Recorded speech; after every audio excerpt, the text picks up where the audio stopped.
Les annonces du ministre Papa Koli Kourouma dans cette émission sera là au mois de septembre pour je vous invite à venir participer. C'est un constat que je fais avant ma question.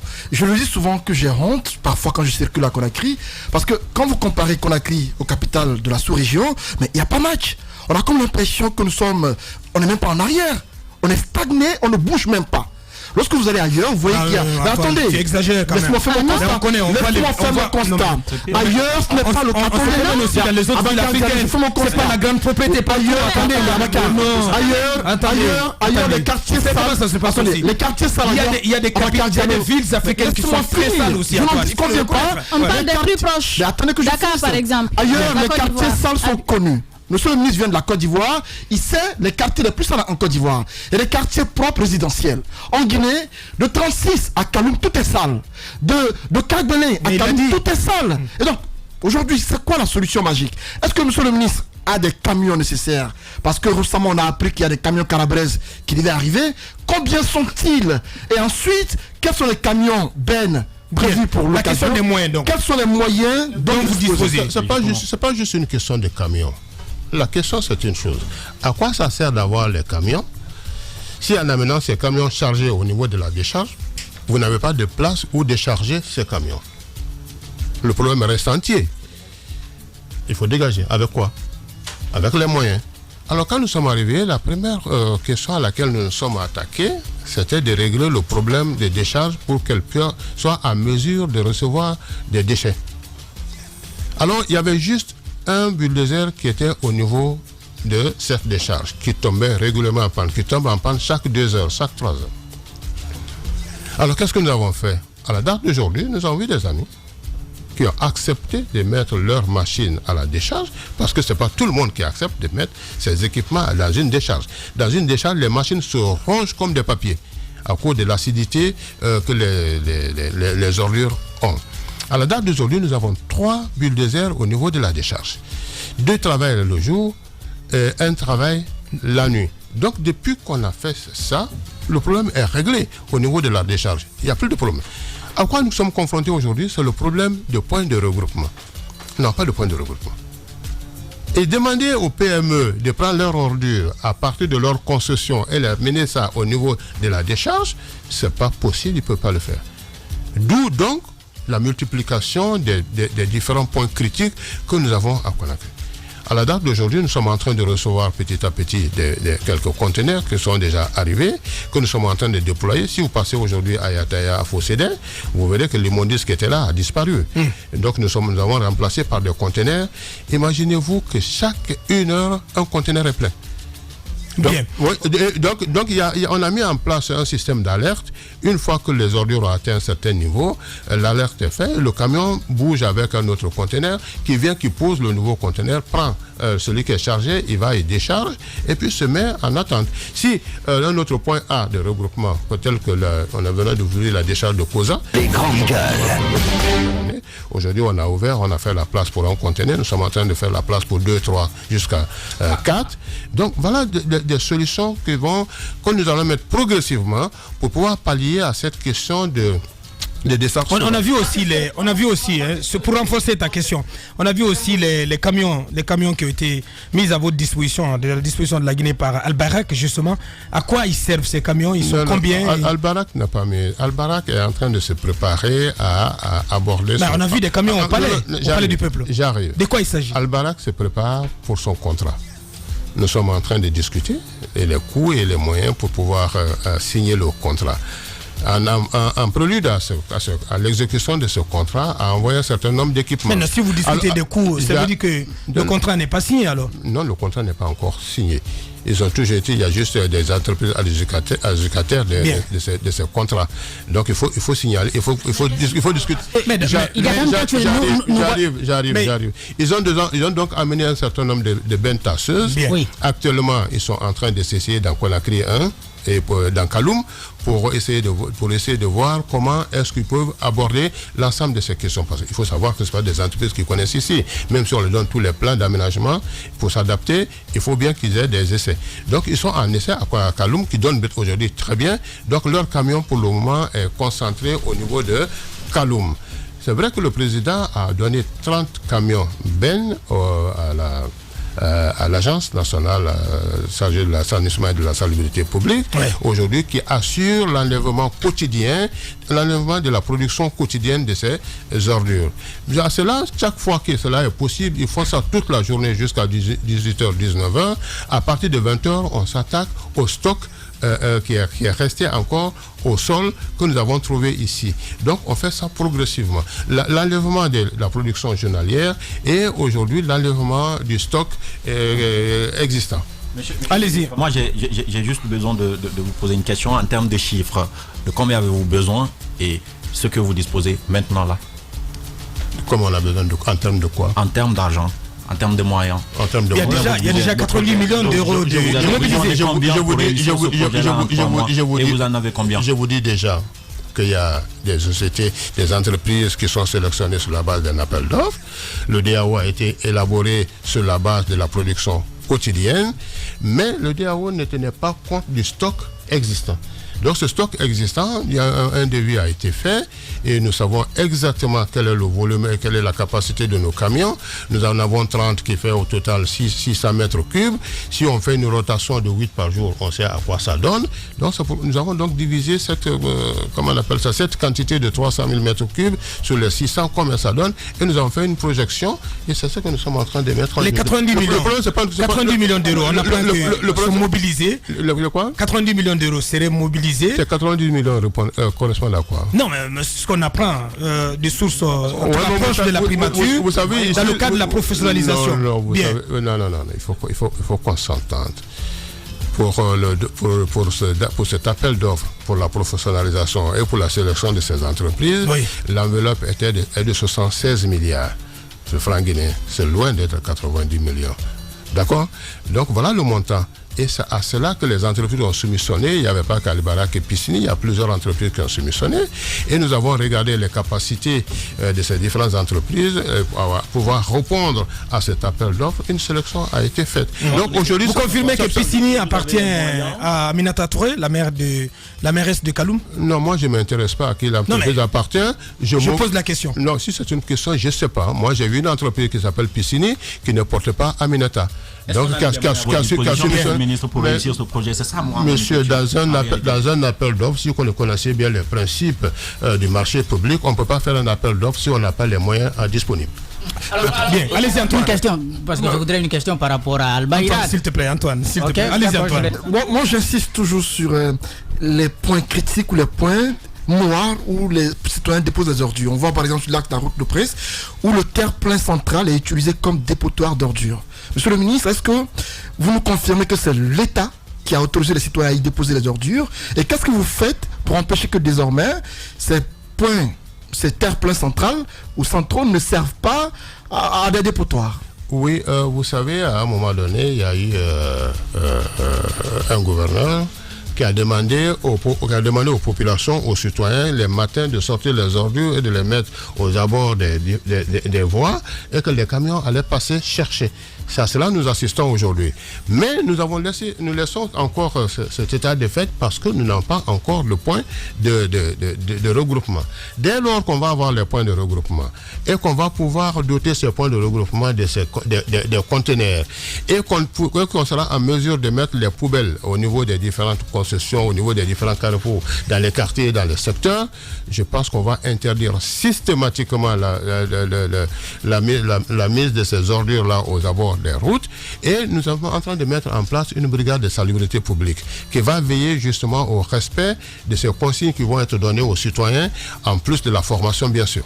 Est-ce que le principe pollueur-payeur va être appliqué sous votre magistère? Mais c'est ce qui s'applique maintenant. Bien. Avec les PME ont des contrats avec des familles qui passent 1, 2 ou 3 fois par semaine pour enlever les ordures en fonction de leur capacité de production. Et ces PME-là sont payés directement. Même si le contrat qu'ils ont, c'est avec la commune, mais donc c'est une question de relation entre c'est un partenariat public-privé qui se fait au niveau de la précollecte. À partir de la précollecte, je vous disais tout à l'heure que le transfert faire. Et la mise à la décharge est assurée par l'ANSP. Sur le conseil... Je n'ai pas la réponse à ma question. Le principe auquel je fais référence, est-ce que vous allez sévir l'État à travers votre département pour, par exemple, sanctionner tout citoyen qui se permettrait de... Alors que lorsque vous aurez fini d'installer toutes ces poubelles et ces bacs à ordures, est-ce que vous allez sanctionner tout citoyen qui va se permettre de jeter des ordures comme ça dans la rue? Est-ce qu'un mécanisme comme ça est prévu? Absolument, mais ce n'est pas ce qu'on appelle le principe pollueur-payeur. Le principe pollueur, c'est autre chose. Mais ce qui va se passer, ça, ce sera des délinquants.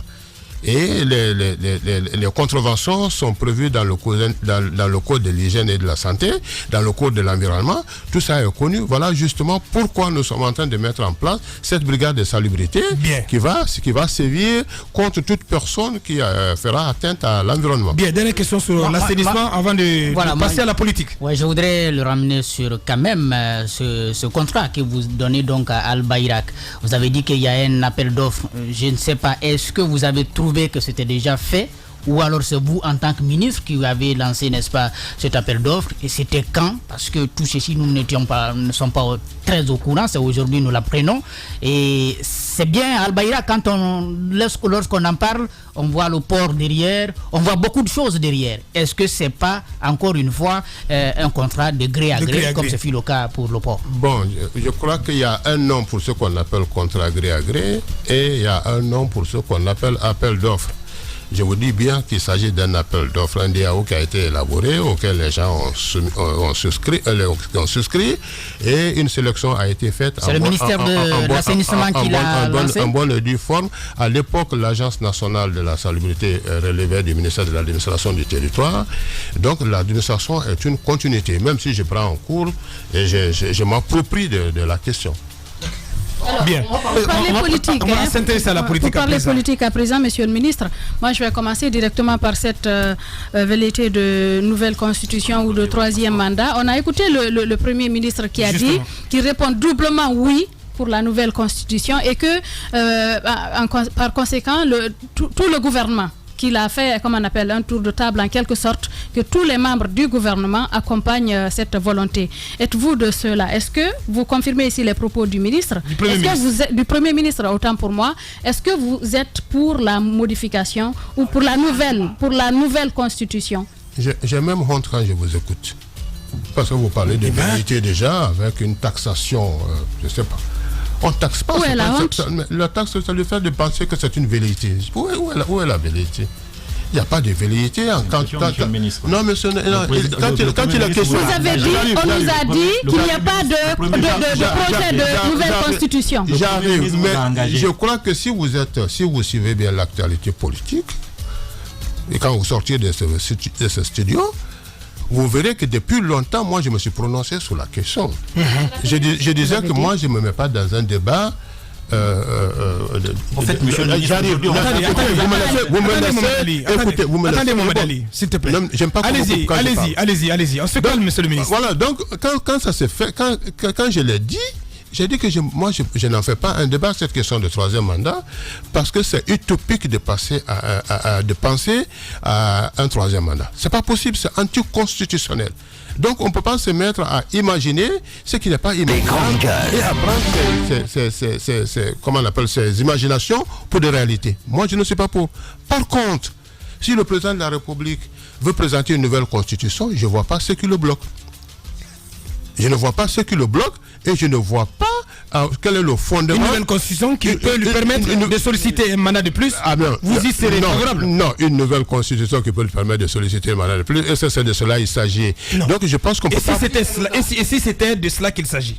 C'est-à-dire comment une nouvelle mandat, une nouvelle constitution qui remet les compteurs à zéro et donc qui donne la possibilité à l'actuel chef d'État de solliciter un nouveau mandat en 2020, donc de se représenter. Est-ce que vous y serez favorable, M. Papa? Est-ce que c'est la nouvelle constitution qui va permettre de mettre le compteur à zéro ou bien c'est la conséquence de la nouvelle constitution? Bien entendu, mais on parle de la même chose. Mais si c'est le cas et que c'est permis par la loi, j'ai dit oui et doublement oui comme le Premier ministre. Vous confirmez donc les propos du Premier ministre que tous les membres du gouvernement, y compris vous, vous avez dit oui à la nouvelle constitution? Absolument.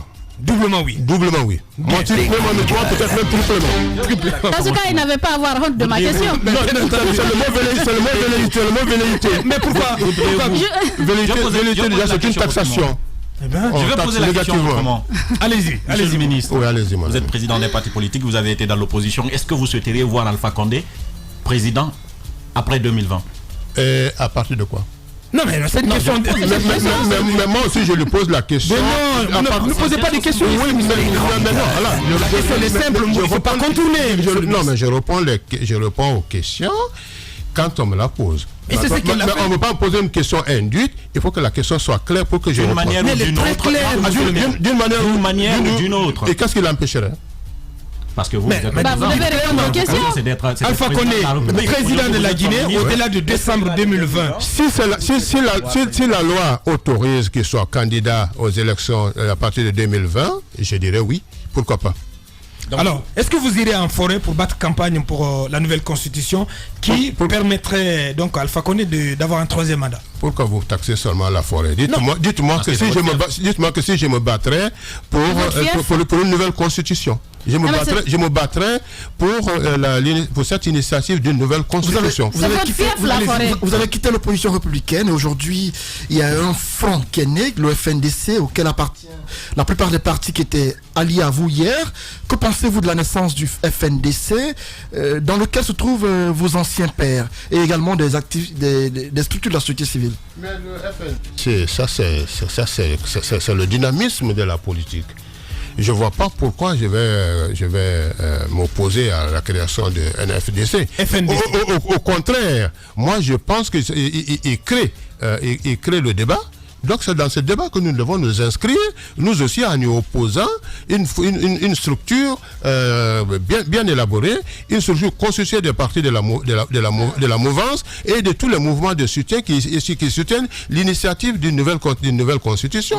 Alors à partir de ce moment, le débat est né et c'est le fondement de la démocratie. Que pensez-vous de leur démarche? Le FNDC estime qu'ils utiliseront tous les moyens légaux à leur disposition pour empêcher toute modification ou tout changement constitutionnel. Il y a même une liste qui est sortie de cadres au pouvoir, promoteur du troisième mandat. Taxe d'aide des promoteurs de mandat. Mais ils disent les moyens légaux. Quand on dit légaux, c'est qu'on se réfère à c'est un moyen légal, mais toutes les manifestations aujourd'hui sont empêchées, réprimées. J'arrive. Quand on dit les moyens légaux, c'est qu'on se réfère à la loi. Et on consulte la loi, on sait qu'est-ce qu'il y a à notre disposition comme moyen pour pouvoir manifester. Ces manifestations, je pense que ces manifestations n'empêchent pas aussi leur vis-à-vis d'engager des manifestations. C'est une question de débat. Ce n'est pas des manifestations corps à corps et de guerre, mais c'est des manifestations pour pouvoir instaurer le débat. Et le débat, quand il s'équilibre ou bien quand il y a plusieurs acteurs, il faut bien départager les acteurs. Donc on sera obligé alors de consulter le peuple. Monsieur Koroma, vous êtes homme politique. Pourquoi soutenez-vous une nouvelle constitution? Pour quelle raison? Monsieur Condé. Monsieur Condé, je vais vous dire une chose. Les constitutions ne sont pas statiques. Les constitutions sont dynamiques. Et elles sont fonction des besoins des peuples du moment. Si aujourd'hui, nous estimons qu'il y a des préoccupations majeures de la population qui n'ont pas été prises en compte dans la constitution actuelle, il est important de proposer une nouvelle. Mais vous pouvez réviser. Qu'est-ce qui vous empêche de réviser celle qui est en vigueur? Qu'est-ce qui nous empêche de proposer une nouvelle?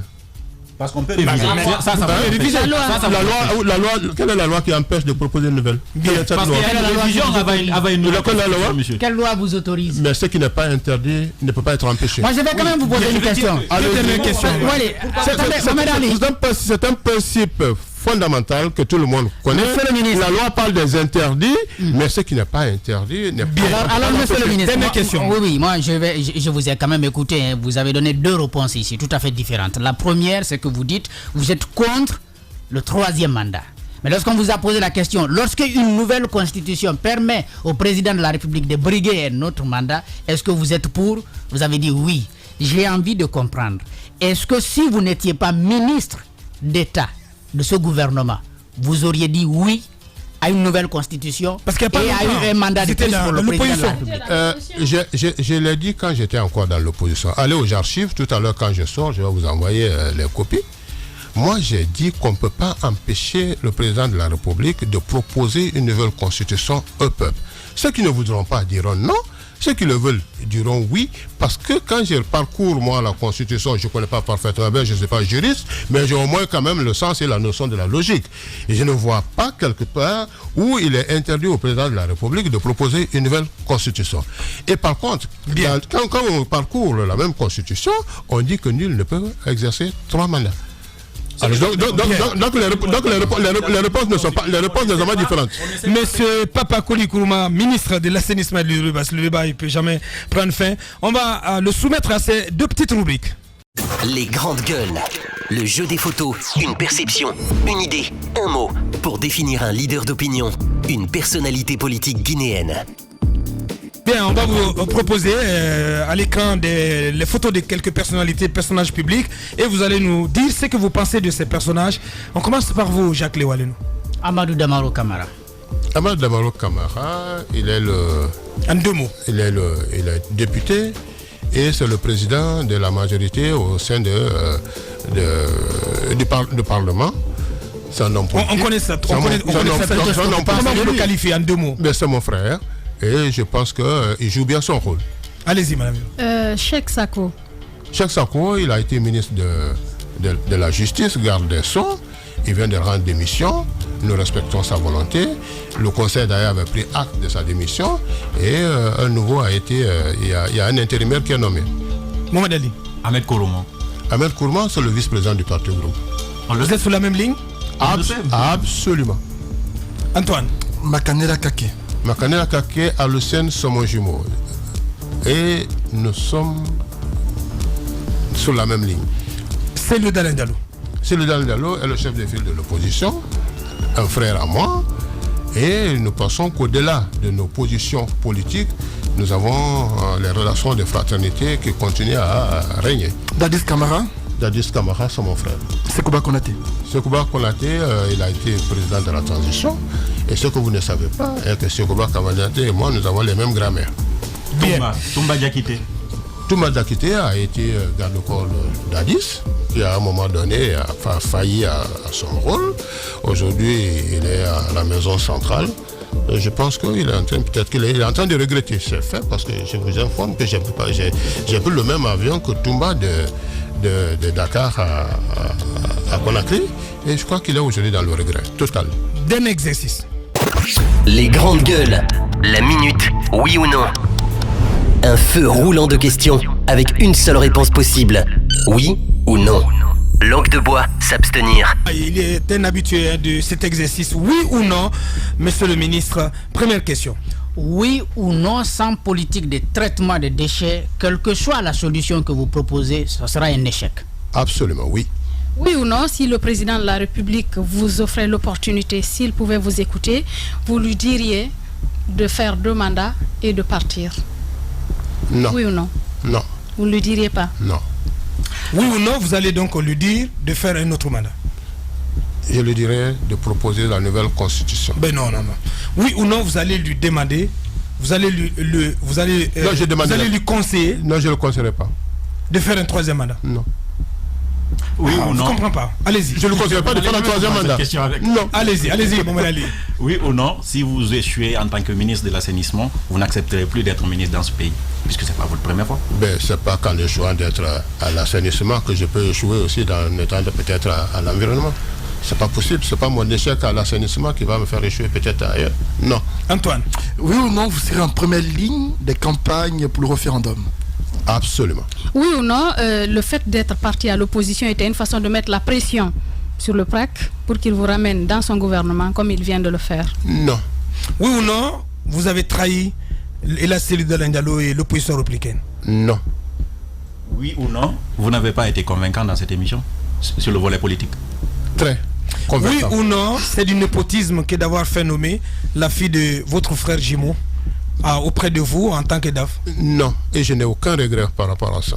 Bien. À compétence égale, je prends celui que je connais. C'est pratiquement terminé en 30 secondes, monsieur le ministre d'État, monsieur le ministre plutôt, vous regardez cette caméra et vous vous adressez aux populations guinéennes sur la question de l'assainissement notamment, mais aussi sur ce débat sur la Constitution en 30 secondes. Oui, la question d'assainissement, je crois qu'on a débattu en long et en large. Tout ce que je peux demander aux populations, c'est d'avoir un comportement citoyen, de suivre les indications des gouvernants. Quand on va mettre les points de regroupement, et quand on va mettre les poubelles, que les citoyens choisissent de mettre les ordures dans les poubelles, que les PME acceptent de déposer au point de regroupement pour que les déchets soient enlevés.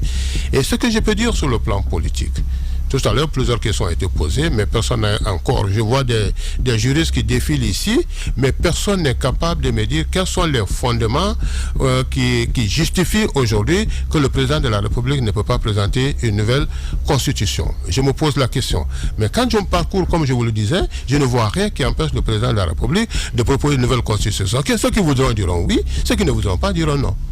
Monsieur Papa Koli, Elhadji Papa Koli Nkrumah, ministre de l'hydraulique, ministre de l'assainissement et de l'hydraulique, il était notre invité. Il reste plus qu'à vous dire merci, grand merci d'avoir répondu à nos questions, monsieur le ministre. Merci à vous aussi. Bien, ça est terminé pour ce dernier numéro, cette dernière représentation contre DGG. Merci à tous les chroniqueurs, merci à notre équipe de réalisation, Amadou Sow du côté de la radio, Mamoudou Kondé vient d'arriver. Merci, grand merci à Nalla Sidibé du côté des sons. Donc merci à tous le tribunal qui revient et qui va donc reprendre l'antenne à partir de lundi. Si tout va bien, on recevra monsieur Siakabari de Guinée Debout, sera notre invité exceptionnel lundi. Portez-vous bien, au revoir.